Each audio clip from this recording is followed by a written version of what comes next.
Happy Thursday, everyone. I just have a few announcements before we get started. Today's presentation is hosted by HRSimple in partnership with Fisher Phillips. If you have any questions, Greg's email will be up on the screen at the end of the webinar, so you can email him your questions. If you need to view the recording or would like to see other COVID-19 webinars, you can go to hrsimple.com/events.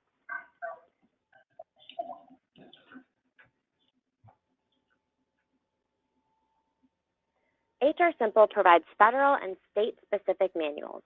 They are written by top attorneys such as Greg, our presenter today. All of our state-specific manuals have been updated with brand new chapters to help you during the pandemic. New chapters include the new Families First Coronavirus Response Act poster, telecommuting policies and agreements, and how to handle pandemics in the workplace. Today, you can use code COVIDWebinar30 to receive 30% off any of our products for attending today's webinar. So now we're going to take some time to learn a little bit more about Greg. Greg Grisham is of counsel in the Memphis office for Fisher Phillips. He is currently a part of the Fisher Phillips COVID-19 Task Force. For 30 years, Greg has successfully counseled and represented employers in all areas of labor and employment law. He has successfully litigated hundreds of administrative charges, employment lawsuits, and arbitration demands on behalf of employers, including federal and state law claims. Greg also represents employers before the NLRB in unfair labor practice proceedings. So on that note, I'm going to pass things over to Greg so we can get started. All right. Well, thank you very much, Anna. Welcome everybody to our program today. I hope everybody is faring well and staying safe and healthy during the COVID-19 outbreak. I know in talking to some colleagues, we've all been working remotely, all 425 of us for the last several weeks. And personally, I think it's nice to work at home a day or two a week, but working at home every day gets kind of old, just to be honest with you. So it'll be good to get back, and I know many of y'all feel the same way, get back among people. I put together this PowerPoint because COVID-19 has really touches on and raises a lot of labor and employment issues, a broad range of them. And another interesting component of it is it's very fast changing. Pretty much every day we get a new announcement or updated guidance from the Department of Labor, the EOC, or state agencies about some changes in the law. You know, whether it's new guidance, new tweaks to stay-at-home orders, safer-at-home orders, and it's become difficult for employers really to keep up with it all. I know pretty much on a daily basis, these states and local governments are modifying these stay-at-home orders to provide more flexibility for businesses to open. I know in Tennessee, we're getting back into trying to work toward getting back to somewhat close to normal. I was excited yesterday. I went to the gym for the first time in about 7 or 8 weeks, and it was a much different experience, although I was glad to be back, wearing a mask and having my temperature taken. So we are gradually getting back, but that's a challenge for everybody, keeping up with these nearly daily changes. So I thought we would talk first about the Families First Coronavirus Response Act, and then we'll talk about paid sick leave and emergency FMLA. This applies, the covered employers are going to be any company, business with fewer than 500 employees, and this also includes state and local governments. Some federal employees are covered. I don't know why they picked the number 500, but it appears that the SBA defines small business as a business with less than 500 employees, and they comprise about 50% of the workforce in the U.S. Typically, a corporation is going to be standalone rather than separate establishments. some of you may be familiar with the joint employer test under the Fair Labor Standards Act and the integrated employer test under the FMLA. Those tests are used to really expand who the employer actually is. Now, recently, the Department of Labor modified the joint employer rule for cases under the Fair Labor Standards Act, and to make it clear that at least as to one aspect of that the other so-called employer has to exercise actual control over the employee as opposed to just benefiting from the employee's service. So there've been some changes there, and we've done at least one, maybe more legal alerts on that change. And under the Family Medical Leave Act, the Integrated Employer Test looks at things like common management, the interrelation between operations, whether the labor relations, are centrally controlled. One HR department makes the decision, all the decisions, and the common ownership and financial control. So those are some of the things that you look at to see if it's going to expand who the employer is. Now, state and local governments are covered regardless of the number of employees they have. There's also, I'll mention, a potential exemption you have from if you have a certain number of employees. It's I'm trying to think what it is, 50 or less. It could be 25. I haven't looked at that in a while, but that's a bit hard to meet, and I think that only applies to emergency FMLA in terms of not providing that. So anyway, it's a pretty expansive statute, and many employers are covered. One thing that was surprising to a lot of people is the Department of Labor came out with a more expansive definition of who a healthcare provider is, an emergency responder. These employees can be excluded from leave under paid sick leave or emergency FMLA, and it's a much broader definition than you have under the FMLA. And I have the PowerPoint kind of sets out how broad it is, and it also includes anyone employed by an entity that contracts with a healthcare provider. So if you fall within that category, those workers aren't going to be eligible to take leave. A lot of people have criticized that, saying it's too expensive, given sort of the time we're in, where you need medical personnel and emergency responders working, and it's understandable. But however, under the FMLA, which has a more narrow definition of healthcare provider, if somebody is seeking to miss work due to, I guess, COVID-19 illness, or seeking a diagnosis because they have symptoms, they have to go to one of the type of providers that are listed in the FMLA, like a licensed doctor, nurse practitioner, someone that falls within that definition.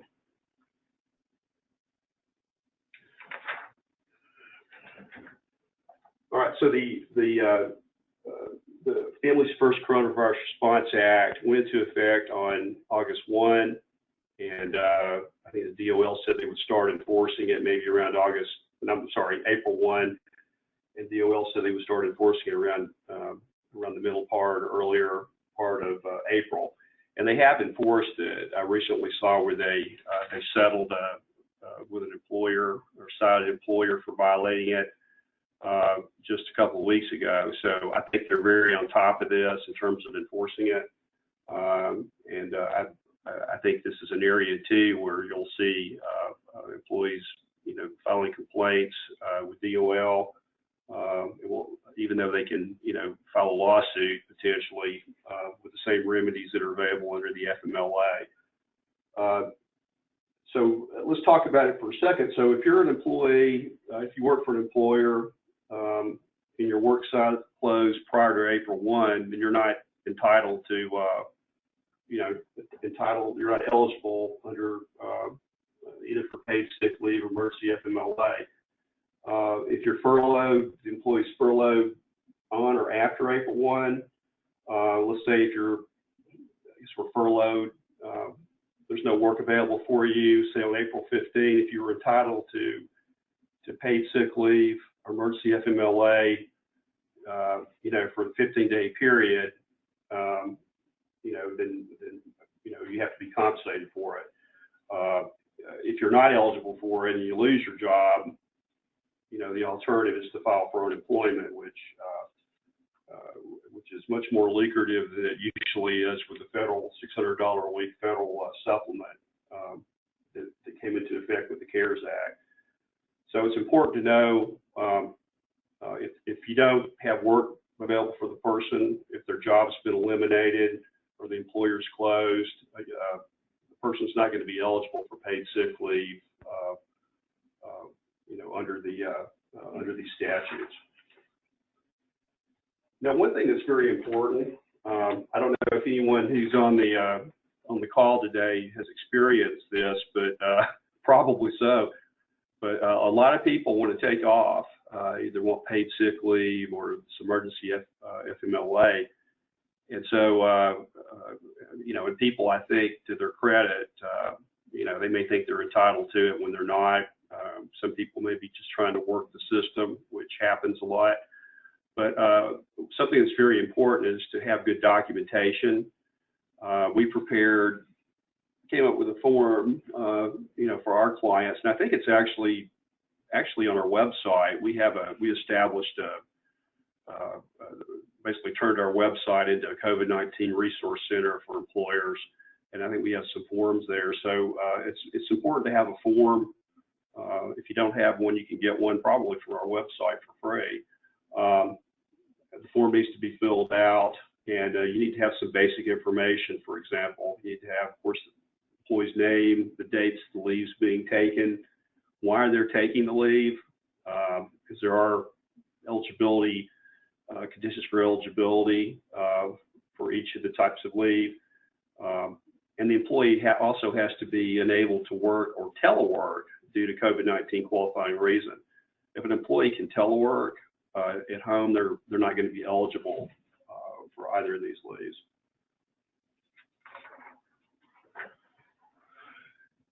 And the reasons for leave, of course, have to be there for someone to take off. Under this government quarantine isolation order, which there are an awful lot of those, although they differ somewhat. They need to provide the name of the government entity ordering it. For example, there's work available for them, but they can't go because they're being ordered to stay in. If they're advised by a healthcare provider to quarantine, I've had a number of clients, employees have come up and presented doctor statements. They need to put down the name of the healthcare provider. Caring for an individual subject to the quarantine, they need to, put down who the person is, their name, what kind of relationship they have, basic information like that. Another area where you're seeing a lot of people have taken leave as a result of this is staying because their kid's school is closed. One thing that's important to know is the law says that their school or child care provider is closed due to a COVID-19 or due to a health emergency, which is defined as COVID-19 related. So as schools start to close for the summer, they're not closed due to COVID-19. They're closed just for the summer recess. Technically, those folks aren't going to be entitled to continue to take leave, unless they don't have child care for their child. So basic information needs to be provided there. I've had it come up quite a bit where people want to take off, but they have a spouse at home that's capable of doing it. So people aren't entitled to, take off if there's somebody else there. And so they have to represent when they request the time off that there's nobody else to do it. And if you have a child that's over 14 that needs care during normal hours, daylight hours, you need to indicate that there's special circumstances existing why the employee needs to be there to provide care. So these are some of the things that some of the documentation pieces that need to be provided by the employee. Now, what about intermittent leave? Well, everybody's probably familiar with intermittent leave under the traditional FMLA, which you see used a lot in the real world. We're all familiar with it. Under the law, the new law, the Families First law, if an employee is teleworking, they may take intermittent leave for any of the reasons for paid sick leave or emergency FMLA. This is because they're not in the workplace. They're not posing a danger to anybody if they come in. However, if you have an employee who's not teleworking, they've been reporting to the office coming in. They can only take intermittent leave to take care of a child, due to having their school being closed or childcare not being available. They can't take intermittent leave for any other reason.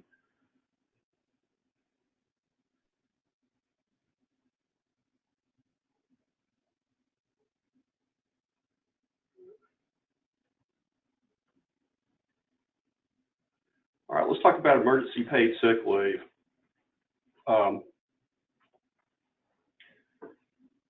So what are the reasons for it? Well, we kind of went over the documentation and touched these, but number one, government quarantine or isolation order. We've all sort of been under those. You've had essential businesses, non-essential businesses. There's been a distinction between the two. If the employer remains open and has work for the employee to do, but they cannot report to work due to the order, then the employee is going to be able to qualify. If the employer is closed down, for example, we've had a lot of businesses closed because they're not, not considered to be essential. The employee is not going to be qualified, for emergency paid sick leave under this provision. What about an employee being advised by a health care provider to self-quarantine?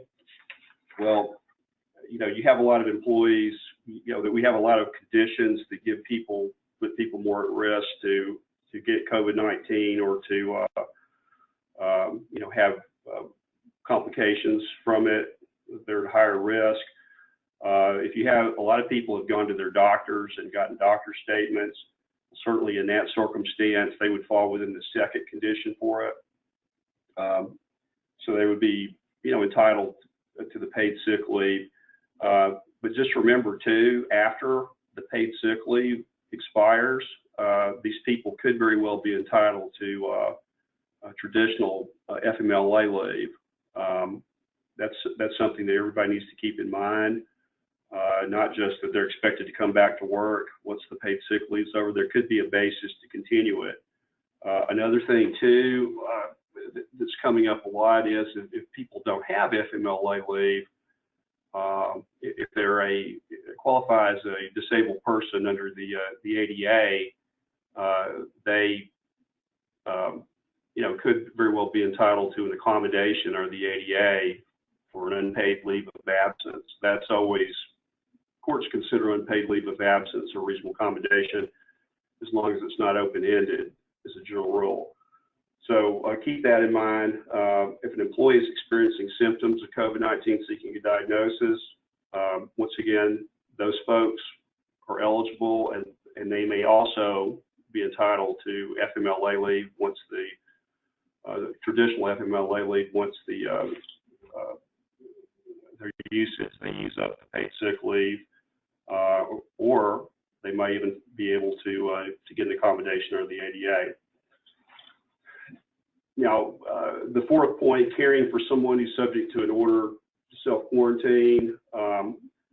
This goes beyond the FMLA. Traditional FMLA. It doesn't have to be a spouse or child or parent or family member. It could be somebody else. It typically needs to be somebody who you have a responsibility for taking care of. I don't know how often employers challenge this, but at least the DOL regulations say it needs to be somebody that a person would normally be responsible for taking care of. So if you've got somebody who, for example, if you're there with a spouse who, who's vulnerable, who's been ordered to stay at home, once the paid sick leave time expires, that person may very well be entitled to traditional FMLA leave. So that's another area to keep in mind. Caring for a daughter or school, daughter or son if their school is closed, healthcare providers closed. If you're somebody who is who's unable to work or telework,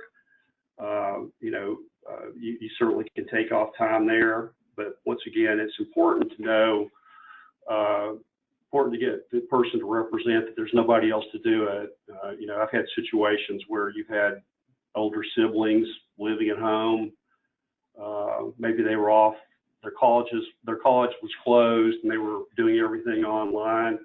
So since everybody's staying at home, there could very well be other people in the home that could care for the child, during the normal work day. But that's a qualifying reason if there's no one else to do it. So what about compensation? Well, the compensation, it's split. For the first three reasons, the person gets their regular rate of pay or minimum wage, whichever is higher.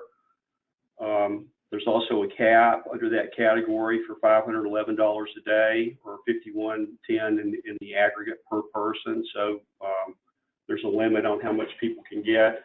Also, for the other categories, those folks are entitled to 2/3 of their regular rate, and that only goes up to, that's capped at $200 a day, or $2,000 in the aggregate per person. So, as the employer, you can allow your employees to supplement that 2/3 pay with other accrued paid leave that they have up to their normal earnings. But if you're getting Paycheck Protection Act loan, you're not going to be entitled to get tax credits for it. Another element of this is you can't force your employees to use other kinds of accrued paid leave. It has to be at their option, and they get to choose, what to use first. So, so the good news is it's capped, and it's just not, and you get reimbursed for it, up to the limits. So let's talk about emergency FMLA. Paid leave. This has been something that a number of states have put into effect and passed. Federal contractors are required to offer some paid time off to employees. Federal workers, I think, are also entitled to paid leave. There's several bills in Congress pending right now to do this. So I think what we're going to see after all this is over, and hopefully it'll be over soon, is you're going to probably, the political reality is this is popular, and so I think you'll see some form of this at a federal private sector level come into effect. So emergency FMLA, well, everybody on the call is probably familiar with traditional FMLA. It's been with us since the early 90s. It was really, everybody struggled with it when it first came out. I think people still from time to time struggle with it, but this is an add-on to it. And so it has some similarities to it, but it also has, some obvious differences that we need to consider.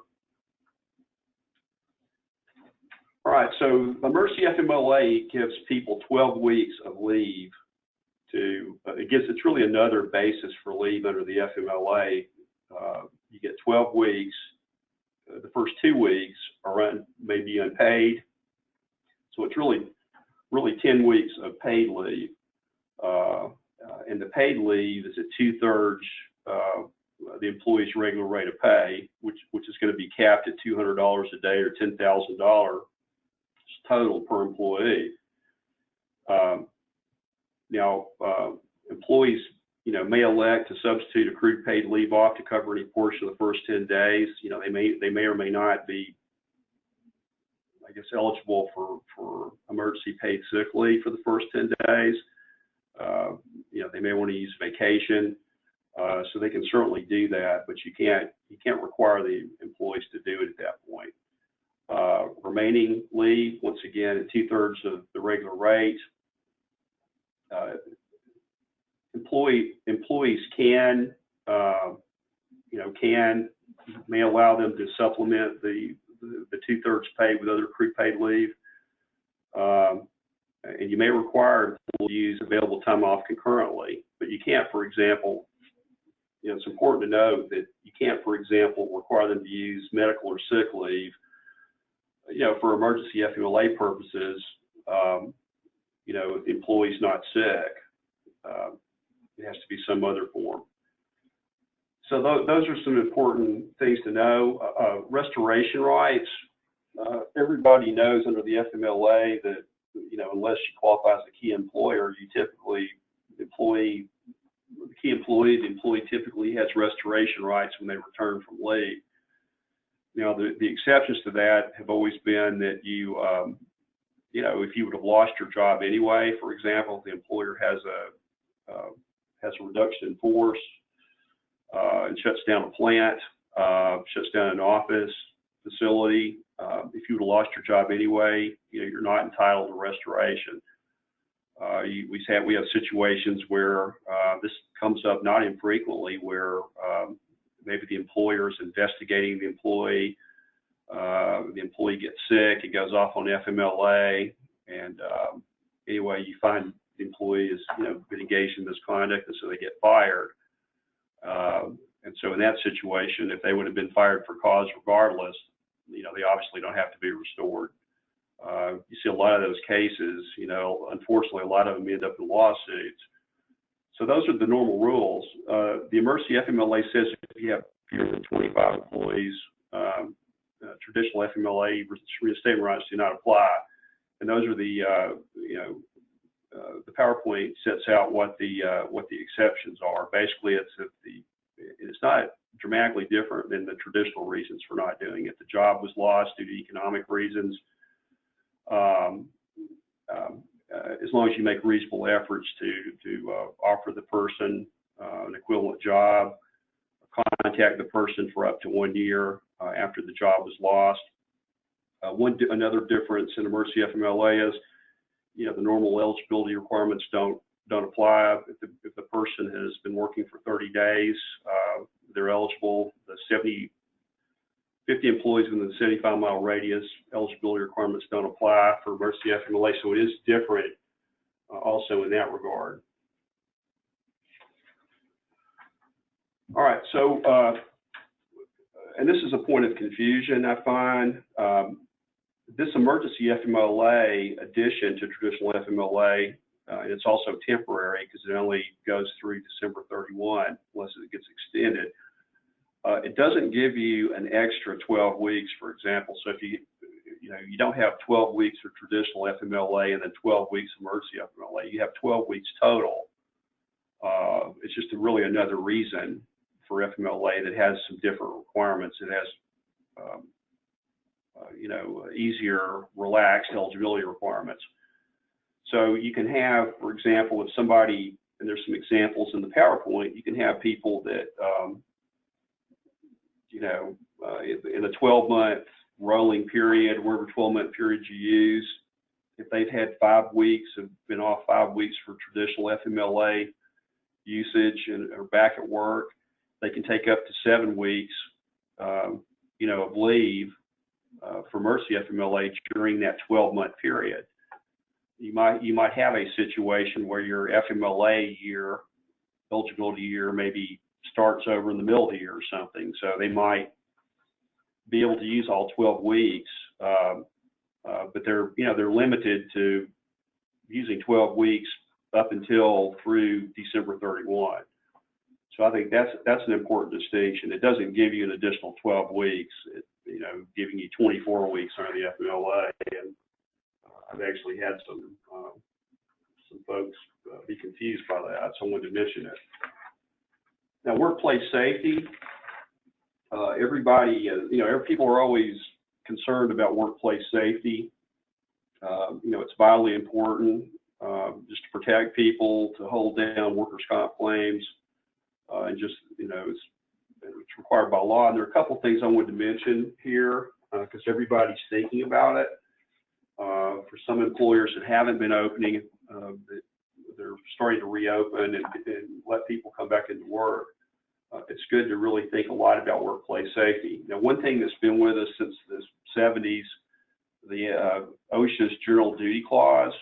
This is just a general duty on employers. They have to provide their employees with a workplace that's free of recognized hazards that would be likely to cause death or serious physical harm. So there's an ongoing duty for employers under that statute to, be on the lookout, always be on the lookout for things that could cause, death or serious harm to workers in the workplace, whatever kind of workplace that is. Now we've seen, I'll mention here a little bit later some recent situations where people have, refused to work or gone on strike because of their fears. But under OSHA, the employees can only refuse to work when there's a realistic threat. Simply being out in the open or having to be around members of the public doesn't meet the threshold. It could be things like if you're working in a situation where they're high risk of, contracting COVID-19, like in a hospital setting or healthcare type setting, or you're emergency responder without PPE. If you weren't provided with PPE, that would be a really good reason not to work. I know my oldest daughter, is a medical resident and works in the emergency room, and so fortunately, she says they all have plenty of PPE. But people that work with sick folks, are very much higher risk, obviously. So that would be a good reason to refuse to work if you didn't have PPE in that situation. So under OSHA too, the question arises is, well, what's a protected refusal to work? You refuse to work, it's protected. You can't get fired for doing it. Well, the standards that OSHA has, they're set out on the PowerPoint. You have to first ask the employer to eliminate the danger, advise them that there's a condition in the workplace that's created danger, and they, refuse to or fail to do it or too slow to do it. There has to be a good faith refusal of the employee that, they do perceive this hazard as being dangerous. So they have to, the refusal has to be done in good faith. Also, there has to be, you look at it from a reasonable person standpoint, and not just there was a subjective fear of it, but a reasonable person would also come to the same conclusion of real danger of death or serious harm. And also the final reason is there's not enough time because of the nature of the hazard to correct it through, making a complaint to OSHA. OSHA is pretty quick to come out when they get complaints. So those are the standards that have to be met before a refusal to work is going to be protected. I know OSHA, OSHA actually enforces a whole bunch of federal whistleblower laws, not only the whistleblower laws under the OSHA statute, but a lot of others. I think there are 22 or 23 or 24 provisions. If you're a lawyer that practices here, which I do, you end up dealing a lot with OSHA. Also, at the state level, states that have state plans, like Tennessee does, I've had a lot of cases over the years where employees have complained to, we call it TOSHA in Tennessee, and they end up, something happened to them. They end up getting fired or something happened. And so there's a provision there where people can file complaints, and TOSHA will come out and investigate, and it's an administrative type procedure that, if cause is found, the employer doesn't settle, it can be prosecuted in court, state court, by the Attorney General. So, you have not only the federal OSHA, but you also have, state OSHA-like statutes that people can go under. Now, what about masks in the workplace? Well, it's interesting what kind of the flip-flop you've seen on masks. I always wear one when I'm out. I think most people do. And so I think the wearing of masks to try to create a better, more safe environment in the workplace, you know, in a lot of situations it should be required. So if an employee, there's not a requirement and the employee wants to do it, I think, you know, so our advice is that you should let the employer do it, you know, unless it's going to, you know, there's some dramatic reason not to. They wouldn't be able to function at work if they had to wear it. But in a lot of situations, maybe most situations, it's probably okay to do it. You know, you go into retail places and you see, you know, folks there wearing a mask. I took my kids to a restaurant for the first time in about 7 weeks last week, and you know, everybody had masks on, and you know, we could still order and hear the server, and so it's just becoming a pretty routine thing. If an employer is going to require that employees wear masks, the employer needs to pay for the mask and comply with the OSHA PPE standard. So the employees should not have to purchase their own mask if the employer is going to require they be worn in the workplace. All right, so what do you do with employees who test positive for COVID-19 or been exposed to it? Well, I think, you know, our advice, and I think the advice of healthcare providers, CDC, is pretty conservative and wise advice.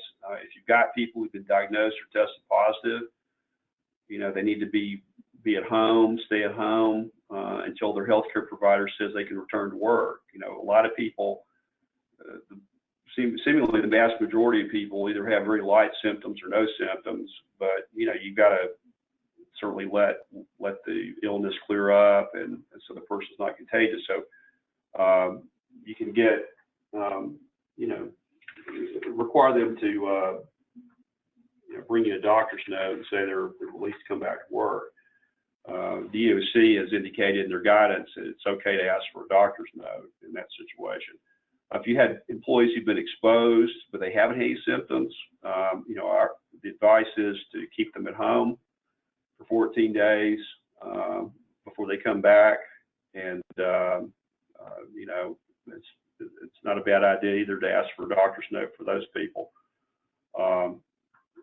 If you've got people who've been exposed and you know, have experienced symptoms, they obviously need to go see a healthcare provider and stay at home until they're cleared to return to work. So kind of treating all those scenarios the same way, you know, erring on the side of caution, because you certainly, you know, want to protect the employees and protect the employees that are sick, but also everybody else, you know, and your customers.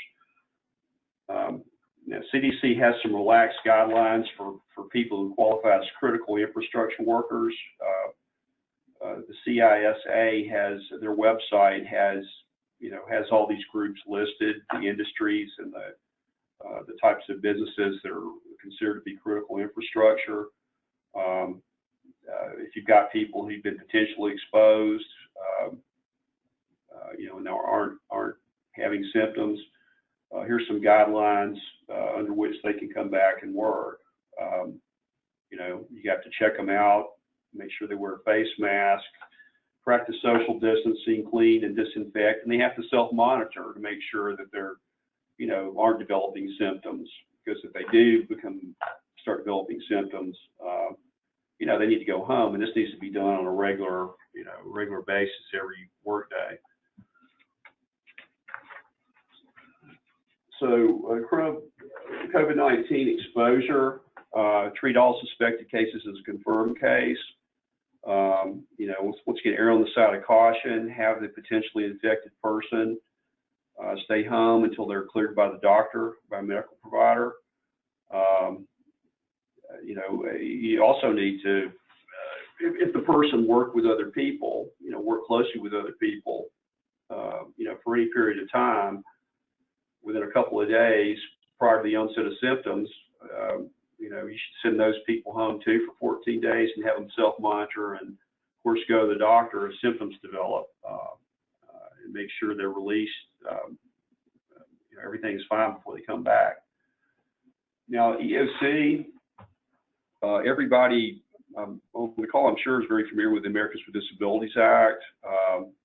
It creates some, limitations on medical exams and medical questions, healthcare kinds of issues.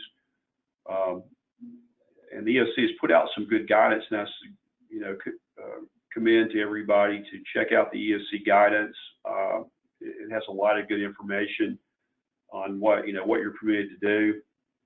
You can screen applicants for symptoms of COVID-19 once you make a conditional job offer, as long as you do it for everybody in the same job category. And this applies to everybody, whether or not they have a disability or suspected of having one.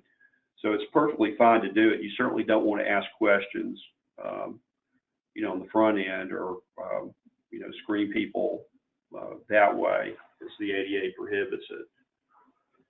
What about screening employees and visitors? Well, I've had a lot of questions come up about, what do you do when, how do you handle it when visitors come in?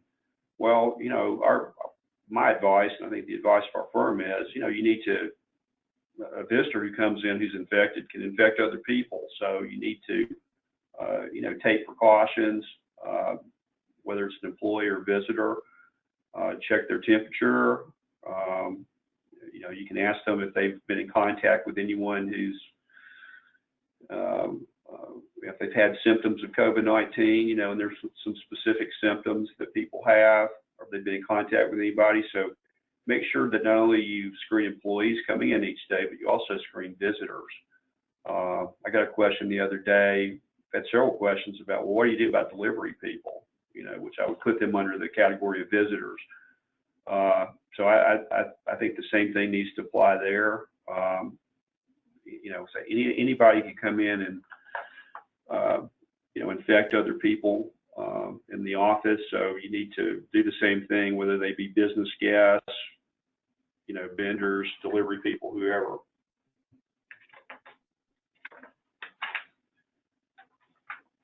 All right. Further talking about screening employees for symptoms. What about somebody who says they're feeling sick at work, or they call in sick? Well, the EOC makes it clear that during this pandemic, you can ask employees who come up and say, "Hey, I'm feeling bad," or they call in questions about the symptoms they have. And once again, there's a list of symptoms that commonly go with COVID-19. So DOC says you can do this during a pandemic because the pandemic creates a direct threat. Now, direct threat is something that gets used as a defense in ADA cases. And typically, the way that's used is, we'll say you have somebody, not in the pandemic sense, but you have somebody that comes in and they have, some condition that either is exacerbated by working, or they can, harm other people by being there. And ordinarily, what you do, you have to have, medical, have to do a specific inquiry as to that person, as to that situation. So it's not a stereotype or an open-ended thing. You've got to, look at everything on a case-by-case basis. So the pandemic really itself is considered a direct threat, and so that's sort of loosened the standards, at least, because there's no question that COVID-19, like other pandemics we had in the past, can cause serious harm and death to people. But yeah, you can certainly do that as an employer. Now, one thing that DOC just issued some updated guidance. What do you do if you have if you're an employer and you have some people working for you and they fall in one of those categories, people that have comorbidities or a certain age group, and you say, well, I'm afraid to let these people come back to work because I'm afraid, you're thinking about their health. The DOC says that you can't exclude people just because they happen to be in a category like that. That may very well be a disability, diabetes or heart problems or whatever, lung problems. That in order to do that, you have to show specifically that it would be a direct threat to that person, you have to go through the direct threat analysis. So the EOC doesn't want employers coming out and just excluding people just based on hunches and they're concerned about it without a very careful analysis. Yeah, and this line of cases really came out of the old pregnancy discrimination cases where employers didn't want pregnant employees to work in certain parts of the plant or females who were childbearing age. So it sort of keeps up with the idea that you can't stereotype even in a situation like this. What about protocols for taking employees' temperatures?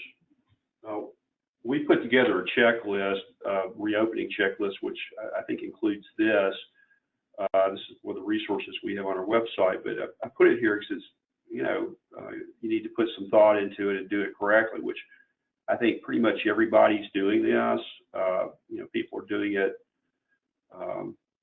If you go to the doctor's office, you go to the gym, wherever, so employers need to be doing it. Prior to the start of the workday, it needs to be taken. You need to have somebody doing it that knows how to do it and can understand the results. We all think that's pretty simple. It is for a lot of people, but make sure someone's qualified for doing it.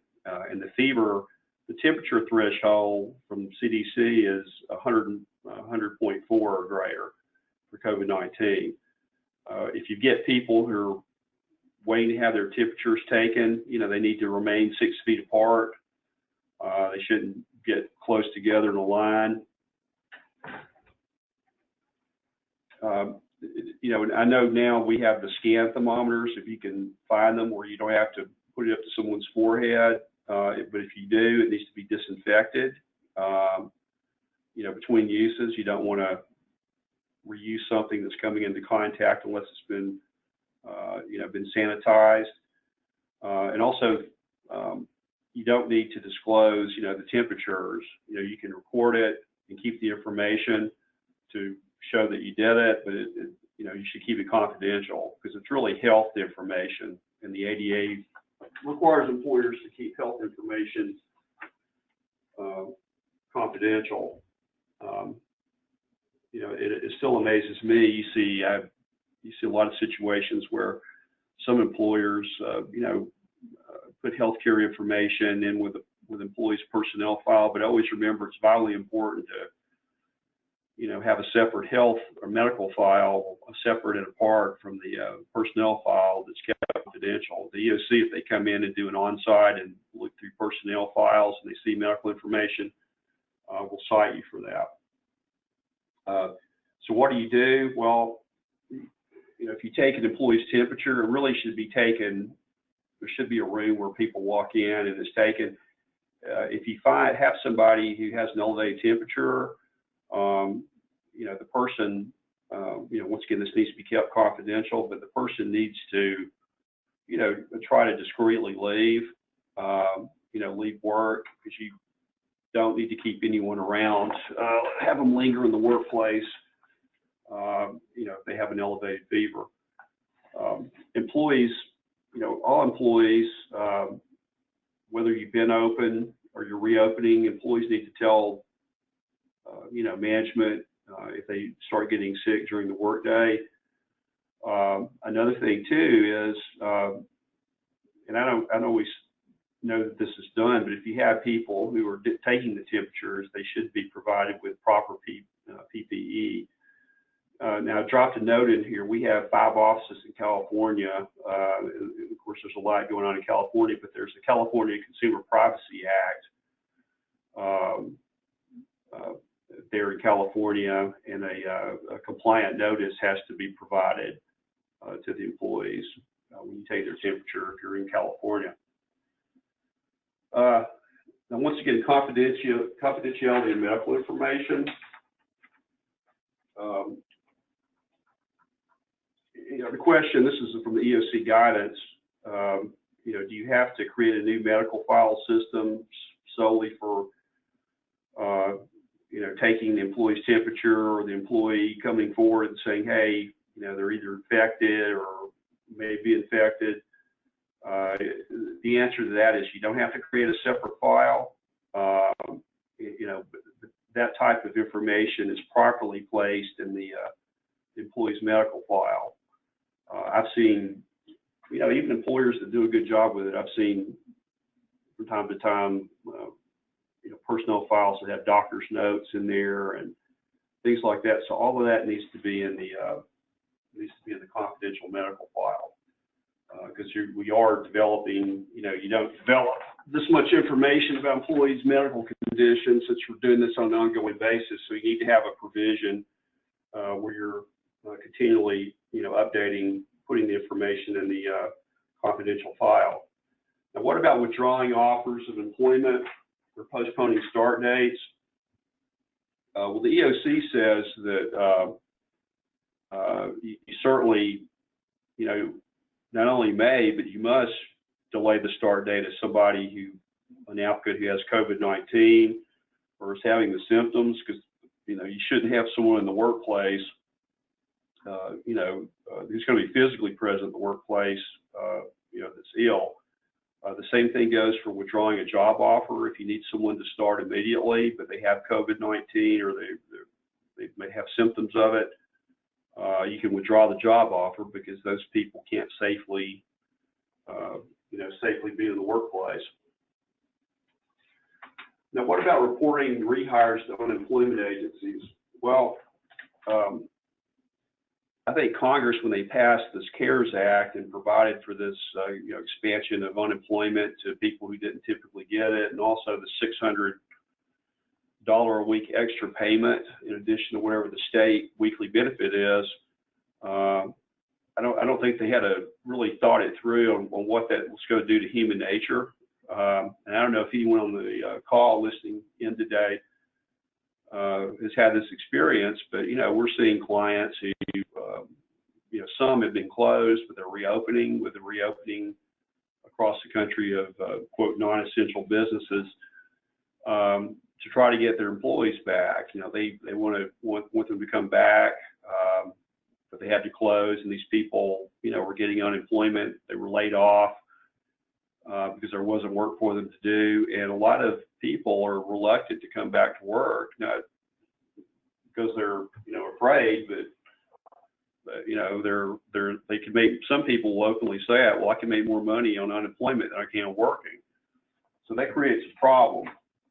But what does federal law require you to do? Well, federal law requires you to report newly hired employees to the National Directory of New Hires. Also, state laws require the same thing, new hires and rehires. In many places, there's a 20 days from the time of hire or rehire. Tennessee has a 20-day period. It's very state specific though, so you need to look at the state that you're in. So what do you do? Okay, you offer somebody a job and they come back and they say, well, I really don't want to come back to work. Well, the first thing you need to do is, you have some people who probably, who are unemployed, who were just concerned, and they're concerned about coming back to their own health. People have a different view of the whole thing. Some people, aren't as concerned about it. A lot of people are. They're just very afraid. And so if people fall within a certain, they're vulnerable due to, some condition that they have, they have good reason to do it. So you should, inquire and find out, if you ask someone to come back and they say, well, no, why that is. Because there could be legitimate reasons, and you could have some people who are entitled to, a reasonable accommodation of the ADA. We talked about that a little earlier. Some form of unpaid leave. You could have people who potentially were eligible for Family Medical Leave Act leave, traditional leave. So you may have, somebody who's eligible for emergency FMLA. If they were eligible for it in the first place. So before you have a knee-jerk reaction, find that out. Now it is fraud for people to continue to collect unemployment if their employer has offered them a job and they've refused. You can actually be prosecuted for it. Some states require employers to, report employees who refuse to return to work. And if someone is offered a job at the federal level, at least, the $600 and they refuse, the $600 a week supplement goes away. So, and I think you're going to see more and more employers, reporting employees. You hate to do that, but you always need to find out if you've offered them the job and they refuse to come back. Why that's the case.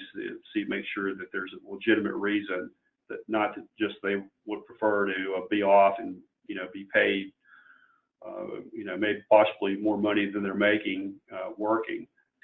But it does subject the employee to fraud, and a disqualification. Because technically, if there's work available, you offer the person a chance to come back. There's not a legitimate reason. If they refuse to do it, really at that point they quit, and you typically don't get unemployment compensation when you quit.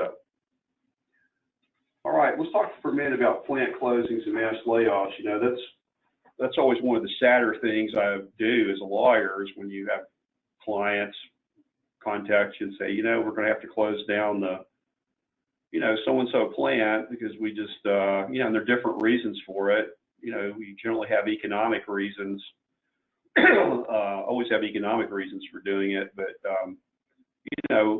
given the times we're in with this COVID-19, it's put a lot of pressure, obviously, on companies. So we're seeing more plant closings and mass layoffs. But I wanted to make people aware of the Federal WARN Act. It's been around since the 80s, but I don't hear it talked about much in seminars and webinars. So I wanted to mention it because this is the kind of time when the WARN Act comes into play during tough economic times. But really, it's a law that requires 60 days advance notice prior to a plant closing or mass layoff. And this goes to if you don't have a union, you have to send notice to your employees. You have to send notice to the state, the dislocated worker program, which is usually your state Department of Labor, and also the appropriate unit of government. For example, in Shelby County, Memphis, we have a county mayor, and so you would send the notice to the county mayor. Or you could be at most people are going to be at a county that has county government and the city government. It's not consolidated. So I typically, in those situations, send a WARN notice to both, mayors of both the city, if they're inside the city, and the county. So it's really an advance notice program to help people prepare so they can go out and find other employment. Employers that have 100 or more employees are generally going to be covered. There's some people that you don't count to get to that number. Counting is important when you're trying to figure out, if you're covered or not. It becomes more important when you're trying to figure out if you have a covered plant closing. We'll talk about that in a minute. So it applies to profit, nonprofit entities, government. It's pretty broad based. And if you are covered, if it is a covered plant closing, you've got to, provide notice to, not only the hourly employees, the non-exempt employees, but also salaried employees. So what's a plant closing? Well, you've got a definition of a plant closing. A shutdown is going to be a shutdown that results in an employment loss for 50 more employees during a 30-day period. And once again, you don't count certain employees. One of the odd things under WARN is you can have people that don't count and trying to figure out if you have enough of an employment loss to be covered, but you don't count them, but you have to give them notice of the plant closing. And sometimes it's the other way. You have to count them, but they don't get notice. Had an issue come up recently about temporary employees, and we concluded that they were entitled to you had to count them, but you didn't have to give them notice. A mass layoff, and one thing about the WARN Act, it looks at a single site of employment, so you could have, you look at it if you're closing, two different plants, you look at the plants separately if they're in different, different geographic areas. You have to evaluate each one. You might have one that qualifies as plant closing or mass layoff, and the other doesn't. Now you have where you don't have plant closings, you could have mass layoffs, and this is going to be an employment loss, at the employment site, which is a single place during any 30-day period for 500 or more employees. That's one way to look at it. Or for less than that, if they make up 33% of the active workforce, and this, which can you exclude certain people from it? So you've got, two things you have to calculate. And once again, you have to figure out, who you count and who you don't count. So you have to do a lot of math. Those of us that are challenged in math sometimes struggle with figuring out WARN stuff. Another provision of the WARN Act that people need to be aware of is you can have something that transpires over a 90-day period. For example, you might want to just lay off some people now, and then 30 days later lay off some more people. But the WARN Act really looks through a 90-day window. So you can have, if you have, more than one incident where people are laid off, it could trigger a WARN notice even though it doesn't happen at the same time. So that's something to keep in mind, that 90-day window that you look at. Now, this definition of employment loss is really important because it's a term of art here. You don't consider things an employment loss if it's a termination, termination for cause, somebody quits or they retire, that didn't count. A layoff exceeding 6 months is an employment loss, or you can have a reduction in hours or 50% each month of any 6-month period. So it's important to look and see if you've had an actual employment loss, when you're counting up the number of affected people. Now, it also has an exception where if you offer to transfer people, to a different facility, that's a reasonable commuting distance, you can pull those people out and they're not considered, to be affected by it. You've got some exemptions to WARN. You don't count closing of a temporary facility if you're closing something that was there just to complete a project and the project's being completed, or if you have a strike, that leads to a lockout. So labor disputes, don't fall within the definition. Now, there are exceptions to the 60-day notice period, and I've had some of these issues come up recently, and the employer has the burden to demonstrate this. And it's not always easy to do it. I had one recently under the faltering company exception, and the requirements are pretty stringent. You've got not only the statute, but you've got some Department of Labor regulations on it, which need to be consulted, as well as the cases. But you've got three main ones, three that are in the statute. There's a fourth one that deals with bankruptcy kind of situations. But you got faltering company, where the company just kind of went under. You tried to keep it open, but you made efforts and we're hoping to, but it just didn't work out. There were specific requirements that have to be met, unforeseeable business circumstances. That wasn't reasonable to see this happening, and also natural disaster. Now, at this point, we don't really know, if COVID-19, employers are going to be able to use that. I think it would naturally fall under at least a couple of these, but we don't really have any cases because it takes a while for cases to pan out. But just be aware of these exceptions. If you have to close your plant, you're subject to WARN and have to close the plant or do a mass layoff, and it's going to be covered. You need to, try to fall under one of these exceptions. And you also, in terms of the notice that you give. I mean, I typically will, if a client asks me to get involved in one, I'll prepare some kind of a notice or a letter, but it just has to be sent in a way that the person gets it at least 60 days before the closing or layoff date. And there's specific requirements in the statute that says, you know, what has to be in there. And it's not that difficult to do. There are not that many things that have to be in there, but you always want to follow, strictly follow the, you know, requirements of the statute.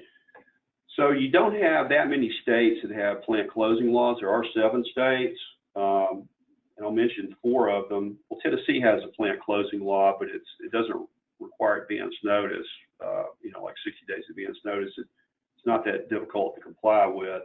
But you got like New York, California, Illinois, Massachusetts, you know, New Jersey. You've got some states that, you know, have plant closing laws that are maybe even a little more involved than the WARN Act. So you should always consult, not only look at the WARN Act, but also see if you have any state requirements that come into play. All right, wage and hour considerations. Well, you know, I promised you at the very beginning we were going to hit a lot of areas, and, you know, wage and hour is not excluded. You know, unfortunately, we've had people, had employees that have been furloughed, different companies during all this. So once you go back, you know, your business is reopened and you started back. If you bring the people back, you need to, you know, do a memorandum that you put in their file, just indicating they're being reinstated. If their pay rates have changed, so they're reclassified from exempt to non-exempt. You know, that needs to be documented. Their pay rate needs to be documented. You know, because a lot of people, unfortunately, have had to take, you know, pay cuts, even people that didn't lose their job. And then some people who are coming back are going to have to make less money. So if you have pay plans that people are on, you need to amend those to reflect the, you know, the fact that pay has changed, and that needs to be kept updated. You know, you always need to give people advance notice, you know, before the effective date of the pay change, you know, to give them the opportunity to decide to continue working or not. I always try to give advance notice. Now, one thing the DOL doesn't, one thing you might consider too, you know, because we've had to cut pay, a lot of employers have, you know, some employers, I mean, most employers, you know, want to try to increase the pay of the employees, put it back.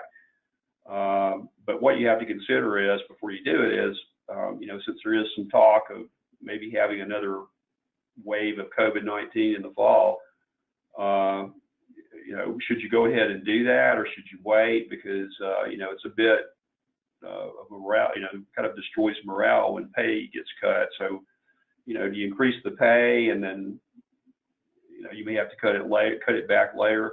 You know, that's really a judgment call, but you need to consider, you know, the potential impact of, you know, further disruptions in your business coming up in a few months. I think a lot of people are just going to, you know, take it day by day and see how, you know, if business conditions start returning to more normal.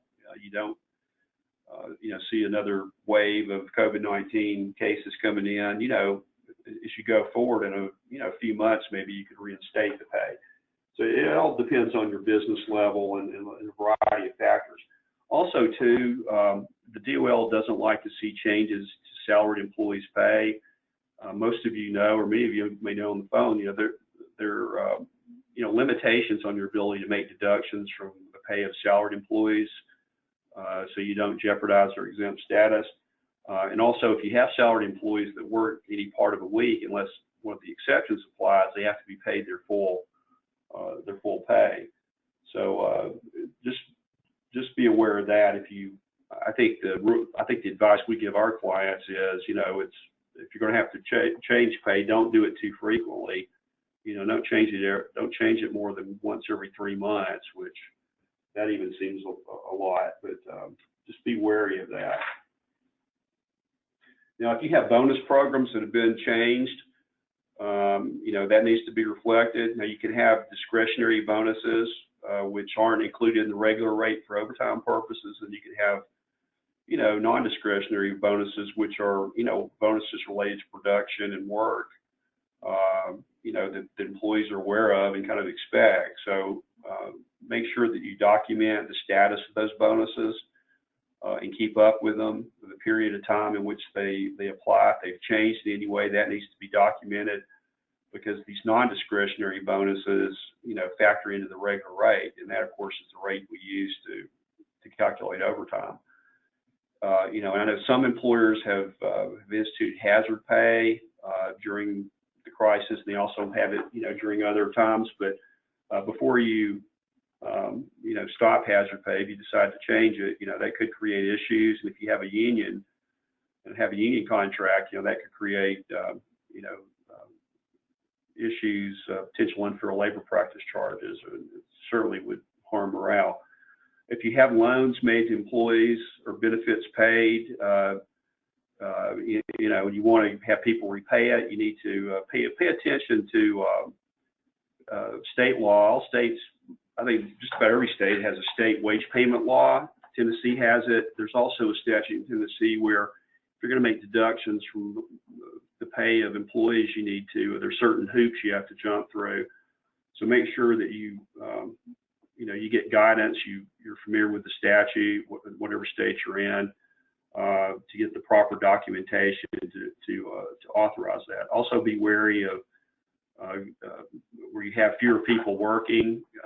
Don't let the exempt employees spend all their time doing non-exempt duties. Even though they may take on some non-exempt duties, you need to make sure their primary duty is going to be exempt work. So there's not a problem with doing some level of it, but it doesn't need to get out of hand.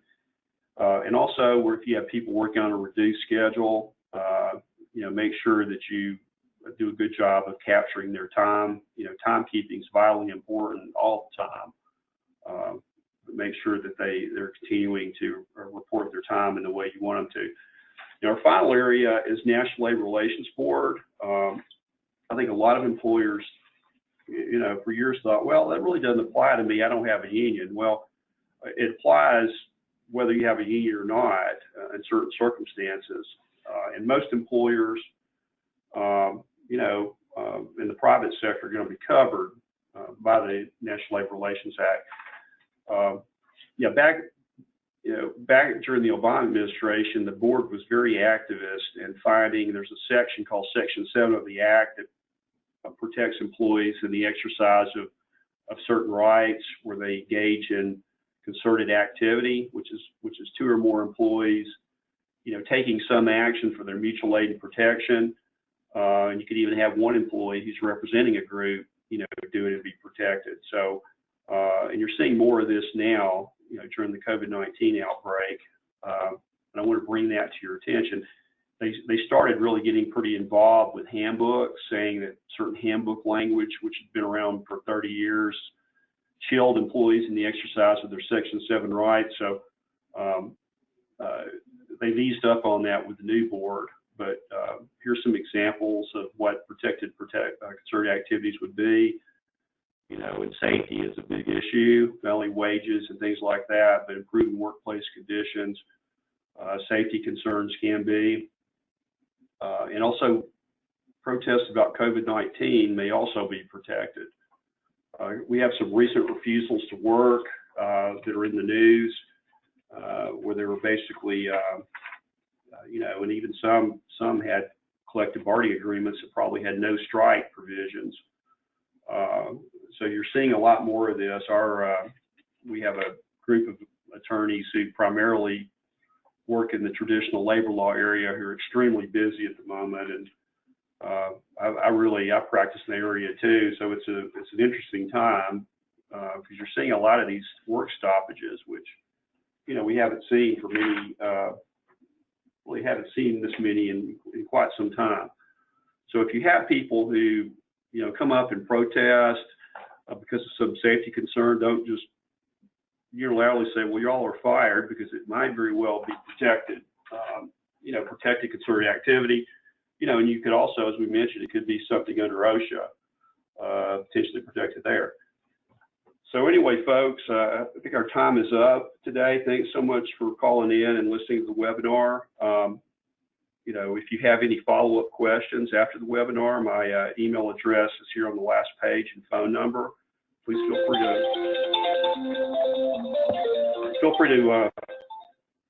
free to give me a call or send me an email, and I'd certainly be glad to help you out.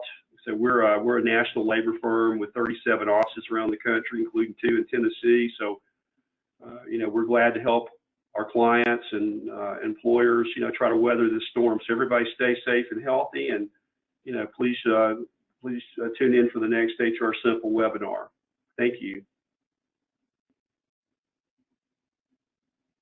We got some great information today, Greg. Thank you so much for presenting today.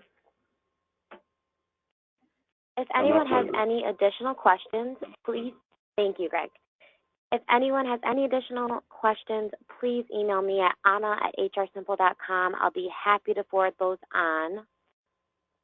The recording and slides will be going out tomorrow, and I also just wanted to remind everyone we are extending a 30% discount off all HRSimple products with code COVIDWebinar30.